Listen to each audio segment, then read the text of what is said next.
प्रमोद बर' बिथाङा जेलानाखि चिफ जादोंमोन UPPL नि बिथाङा बुंदोंमोन दे आङो बेंटल कलेजाव गाव थांनानै स्टुडेन्टफोरनि सिगाङाव बुंदोंमोन आङो बासखौ गंनै हरनाय जासिगोन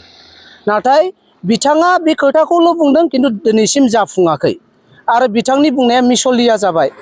नाथाय दाखालि जितु जोंना BTC बिसायख'थियाव हाग्रामा महिलारी सारा जेलानाखि दादगारि हाथिसाराव गाव हेलिकप्टारजों मिटिं लाफैदोंमोन बे समाव आङो बे BPF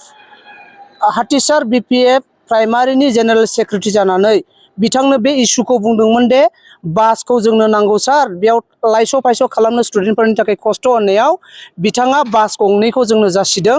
आरो बिथाङा बे बास गंनै जासिनायखौ दिनै मोगथां महराव दाख्लि जाफुंहोबाय आरो जोङो बास गंनैखौ मोननो हाबाय जोंनि हान्थिमेला खालामनाय स्टुडेन्टफ्रा हाथिसारनिफ्राय बेंटल कलेज आरो नोङो सान्तिपुर स्कुल आरो नोङो दैमालु स्कुल आरो बिभिन्न स्कुलाव जोङो दा सभाराम कलेजाव थांनाय बिथांमोननि हान्थिमेलनि थाखाय बिथाङा जोंनो बास गंनै होबाय बेखायनो जों गोसो गोरबोजों जोबोद हामबाय होयो जोंनि हाग्रामा महिलारी चिफ BTC नि सारखौहाय।